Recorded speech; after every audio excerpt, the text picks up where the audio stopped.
কাঞ্চনজঙ্ঘা। বলছি বিশ্বের তৃতীয় উচ্চতম পর্বত শৃঙ্গ, যার উচ্চতা ৮৫৮৬ মিটার। ভারতের সিকিম রাজ্যের সঙ্গে নেপালের পূর্বাঞ্চলীয় সীমান্তে অবস্থিত কাঞ্চনজঙ্ঘা। বিস্ময়কর হলেও সত্য, এই বিষয়টি নিয়ে সামাজিক যোগাযোগ মাধ্যমে আমাদের টোল করার যেন শেষ নেই। প্রকৃতির প্রতি এরূপ দৃষ্টিভঙ্গি আমাদের কখনোই কাম্য নয়। শরতের শুরুতে ঝকঝকে নীল আকাশ থাকায় পঞ্চগড় থেকে স্পষ্ট দেখা মেলে কাঞ্চনজঙ্ঘার। আজ আমি ছুটে চলেছি কাঞ্চনজঙ্ঘার টানে বাংলাদেশের শেষ প্রান্ত পঞ্চগড় জেলাতে। আজ ঘুরে দেখব পঞ্চগড় তেঁতুলিয়ার সকল দর্শনীয় স্থান, সঙ্গে দেখাবো আপনাদেরকেও। আমার ভ্রমণ যাত্রাগুলোকে আরেকটু দীর্ঘময় করতে পারে আপনার একটি মূল্যবান সাবস্ক্রাইব।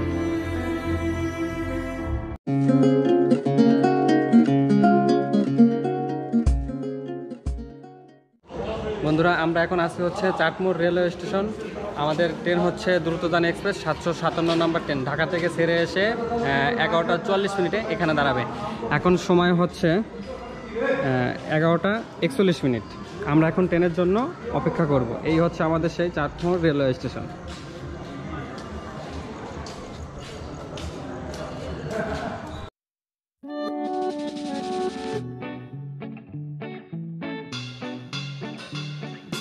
অবশেষে 1 ঘন্টা লেটে আমাদের ট্রেন এসে দাঁড়ায় চাটমোড় রেলওয়ে স্টেশনে। আমরা ট্রেনে উঠে নাটোর পৌঁছানোর জন্য অপেক্ষা করি, কারণ আমাদের সিট পড়েছে নাটোর রেলওয়ে স্টেশন থেকে।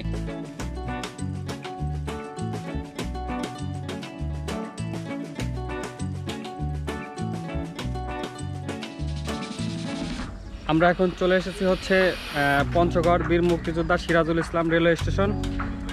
আমরা হচ্ছে চাটমোড় রেলওয়ে স্টেশন থেকে ট্রেনে উঠেছিলাম হচ্ছে রাত 1টার সময়, আর এখন বাজে হচ্ছে 7:37। এখন হচ্ছে আমাদের নামিয়ে দিয়েছে। আর এই হচ্ছে পঞ্চগড় রেলওয়ে স্টেশন। আমরা এই ট্রেনে আমাদের এই ট্রেনে ভাড়া পড়েছে শোভন চেয়ারের জনপ্রতি 250 টাকা করে। পঞ্চগড়ের সকালের নাস্তা পরোটা, ডিম আর হচ্ছে ভাজি।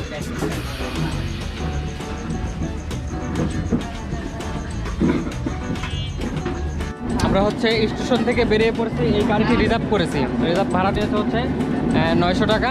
আমাদের ঘুরিয়ে দেখাবে হচ্ছে তেঁতুলিয়ার সকল দর্শনীয় স্থানগুলো, আর হচ্ছে পঞ্চগড়ের শাহী মসজিদ আর মহারাজার দিঘি। এই পয়েন্টগুলো আমাদের দেখাবে।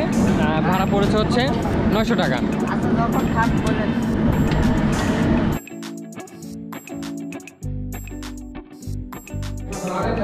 বন্ধুরা, এই যে এইগুলো হচ্ছে পঞ্চগড় মহিলা কলেজের ভিতরে রক মিউজিয়াম নামে যে মিউজিয়ামটি আছে, এই মিউজিয়ামের ভিতরে এইসব আদি যুগের পাথরগুলো রাখা হয়েছে। এগুলো সব হচ্ছে অনেক বহুত পুরাতন পাথর।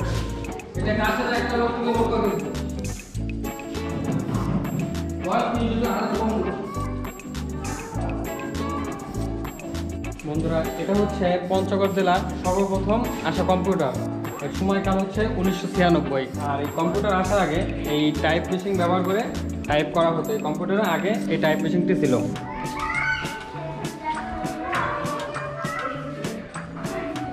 মিউজিয়ামটি ঘুরে দেখতে দেখতে একটি জিনিস লক্ষ্য করলাম, বাঁশের উপর বিভিন্ন কারুকার্য করা হয়েছে। আর এই কারুকার্য করা হয় 1922 সালে। আর এগুলো হচ্ছে পুরোনো দিনের বড় বড় পাথর। স্থানীয়রা ধারণা করে থাকেন এই পাথরের বয়স 300 থেকে 1000 বছর। পঞ্চগড়ে সর্বপ্রথম চায়ের চাষ এই জায়গাতেই করা হয়েছিল। এখান থেকে পরীক্ষা করে তারপরে হচ্ছে পঞ্চগড়ের বিভিন্ন স্থানে এই চায়ের চাষ ছড়িয়ে ছিটিয়ে করেছে। এবং আমরা এখন কোথায় যাব?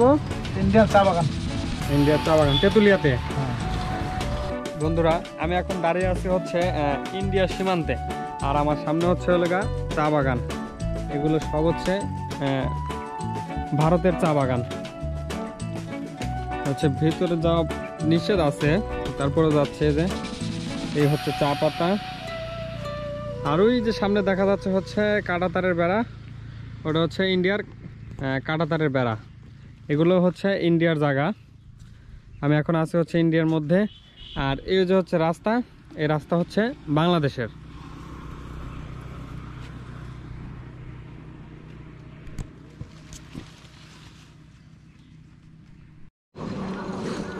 এই চারিদিকে যতদূর চোখ যায় সব হচ্ছে চা বাগান, যতদূর দেখা যায় সব চা বাগান, শুধু চা বাগান আর চা বাগান।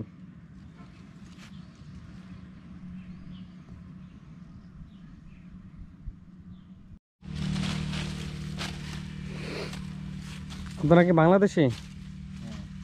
এই জায়গা কি বাংলাদেশে পড়েছে নাকি ইন্ডিয়াতে পড়েছে? বাংলাদেশ। আর ওই উপরের গুলা হচ্ছে ভারতে পড়েছে না? ভারত। বন্ধুরা আমি এখন আছি হচ্ছে পঞ্চগড়ে তেঁতুলিয়াতে। এই হচ্ছে আমার পিছনে তেঁতুল গাছ। এই তেঁতুল গাছের নাম অনুসারে এই জায়গাটির নাম করা হয় হচ্ছে তেঁতুলিয়া। আমি আছি এখন হচ্ছে তেঁতুলিয়া বাজারে।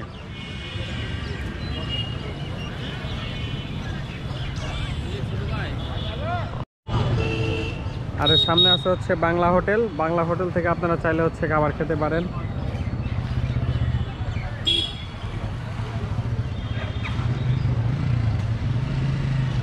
বন্ধুরা আমি এখন এসেছি হচ্ছে নেপালি বাঁশ আর হচ্ছে ইন্ডিয়ান যে মোটা বাঁশ আছে নারিকেল গাছের মতো, সেই বাঁশগুলো দেখতে।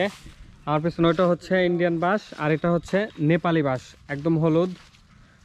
মনে হতে পারে হচ্ছে যে হলুদ রং করেছে, কিন্তু না, এই বাঁশের রঙে এমন।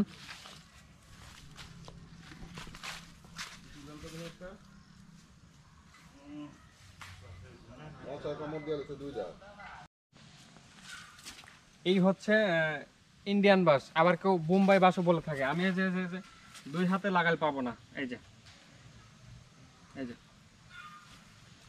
অসম্ভব লাগাল পাওয়া। আমার এই হাতের হচ্ছে আরো 4 থেকে 5টা হাত লাগবে এই বাঁশের হচ্ছে এই মোড়া থেকে এই মোড়া পাওয়ার জন্য। এত মোটা এই বাঁশ, নারকেল গাছের মতো।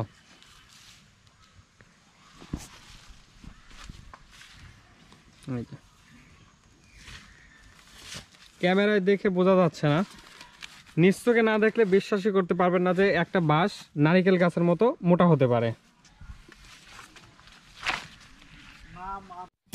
আমরা নেপালি হলুদ বাঁশ এবং ইন্ডিয়ান মোটা নারিকেল গাছের মতো বাঁশ দেখে চলে আসি ব্রিটিশ বাজার ও পাথর উত্তোলন স্থানে।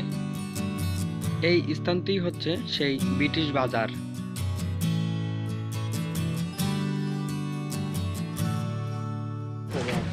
বন্ধুরা এই হচ্ছে পাথর, এই নদী থেকে তারা পাথর সংগ্রহ করে কিনারে এনেছে। এখান থেকে তারা হচ্ছে এই সব ছোট ছোট ডালিতে করে তুলে উপরে নিয়ে রাখছে।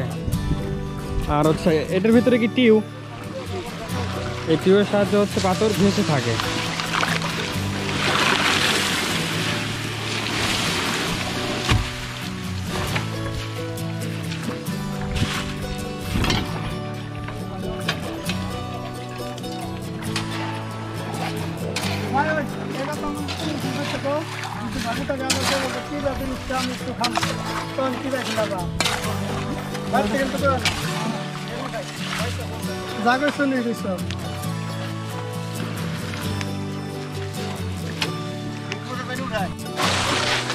পাথরগুলো হচ্ছে এমন,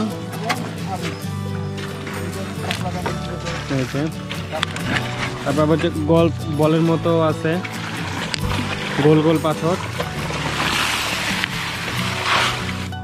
স্থানীয়রা বলে থাকেন যুদ্ধের পর থেকে নাকি এই স্থান থেকে পাথর উত্তোলন করা হয়। বন্ধুরা এই হচ্ছে শিলিগুড়ির সেই ব্রিজ, যে ব্রিজটি দেখার জন্য মানুষ এখানে আসে। আমি এখন আছি তেঁতুলিয়া ডাক বাংলোতে, আর এই বরাবর দেখা মেলে কাঞ্চনজঙ্ঘার। এখন সময় প্রায় 12টা। আমি পঞ্চগড় থেকে তেঁতুলিয়া আসতে আসতে কাঞ্চন মামা গা ঢাকা দিয়েছে, যার ফলে সুস্পষ্ট কাঞ্চনজঙ্ঘা আজকে আর দেখা হলো না। আর এই হচ্ছে জেলা পরিষদ ডাক বাংলো, এটা হচ্ছে গেট। এটার ভিতরে যারা এখানে এসে রাত থাকতে চান তারা এখানে হচ্ছে যোগাযোগ করে রাত থাকতে পারবেন। সম্ভবত 800 টাকা হচ্ছে পার নাইট একটি রুমের ভাড়া। আমরা হচ্ছে কাঞ্চনজঙ্ঘার দেখা পাইনি, আমরা হতাশ হয়ে ফিরে যাচ্ছি এই ডাক বাংলো থেকে। তো আবারও ফিরে আসবো এই ডাক বাংলোতে কাঞ্চনজঙ্ঘার উদ্দেশ্যে, কাঞ্চনজঙ্ঘা দেখার উদ্দেশ্যে। তো বাট কপালে নাই, আজকে আর কিছু করার নাই। কাঞ্চনজঙ্ঘা সকালে একবার প্রদর্শন করেছিল, কিন্তু ইচ্ছে ছিল ডাক বাংলো থেকে স্পষ্ট কাঞ্চনজঙ্ঘা দেখব, কিন্তু বেলা বাড়ার সঙ্গে সঙ্গে তার মুখ ঢেকে নেয় মেঘের আড়ালে।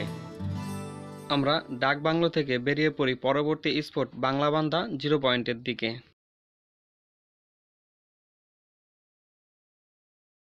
বন্ধুরা এই হচ্ছে বাংলাদেশের 0 পয়েন্ট এরিয়া, আর এই হচ্ছে সীমান্ত। এর সামনে হচ্ছে কর্তৃপক্ষ জনসাধারণের জন্য প্রবেশ নিষেধ করে রেখেছে। এখান থেকে গ্যাংটকের দূরত্ব হচ্ছে 133 কিলোমিটার। বন্ধুরা, এই বাংলাবান্ধা 0 পয়েন্ট থেকে ঢাকার দূরত্ব হচ্ছে 500 কিলোমিটার। আমরা বাংলাবান্ধা 0 পয়েন্ট থেকে বেরিয়ে পড়ি পরবর্তী স্পটের উদ্দেশ্যে, এবং তার আগে আমরা লাঞ্চ সেরে নেব।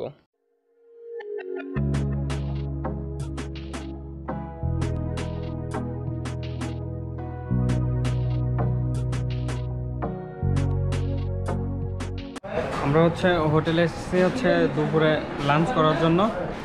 আমরা ভাত নিয়েছি, আর গরুর মাংস।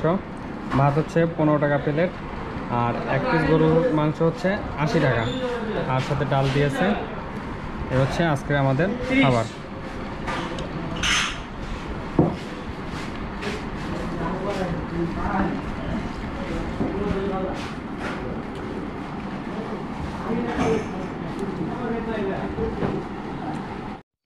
আমরা দুপুরে লাঞ্চ সেরে যাত্রা শুরু করি আনন্দ মহড়া নামক স্পটে।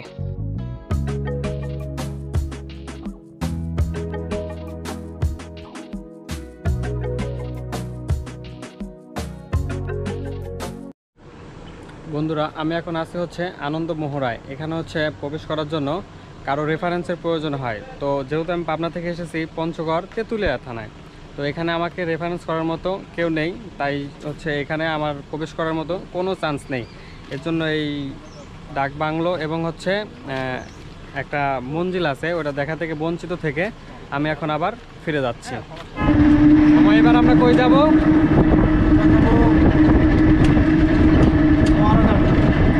মহারাজার দিকে। এবার যাব আমরা মহারাজার দিকে, তারপরে যাব শাহী মসজিদ।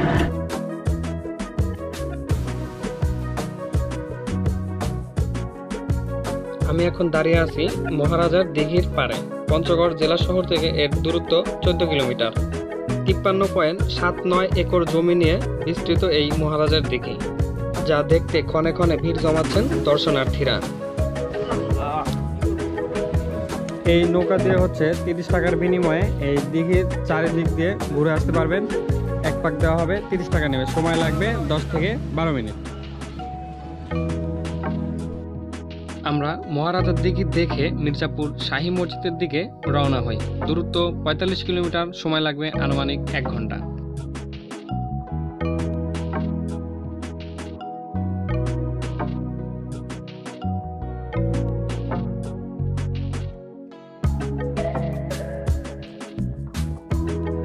অবশেষে পৌঁছে গেলাম মির্জাপুর শাহী মসজিদ। মসজিদটি সম্পর্কে জেনে অবাক হলাম যে এই মসজিদটি মুঘল আমলে তৈরি করা হয়। পূর্বের একটি ভূমিকম্পে মসজিদটি ক্ষতিগ্রস্ত হয়, বিদেশ থেকে লোক এনে মসজিদটি সংস্কার করা হয়। পাথরের গায়ে খোদাই করে এই সকল নকশাগুলো নাকি করা হয়েছে।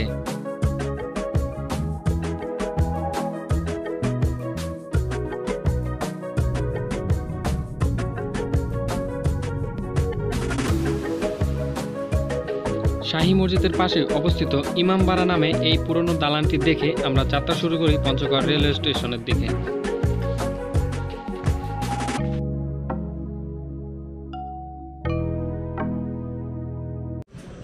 পঞ্চগড়ে এসেছি ঘুরতে, চা বাগান দেখেছি। যদি পঞ্চগড়ে চা না খাই, লাল চা, তাহলে চা বাগান দেখার কোনো মজাই রইল না। তো এই লাল চা পঞ্চগড়ের।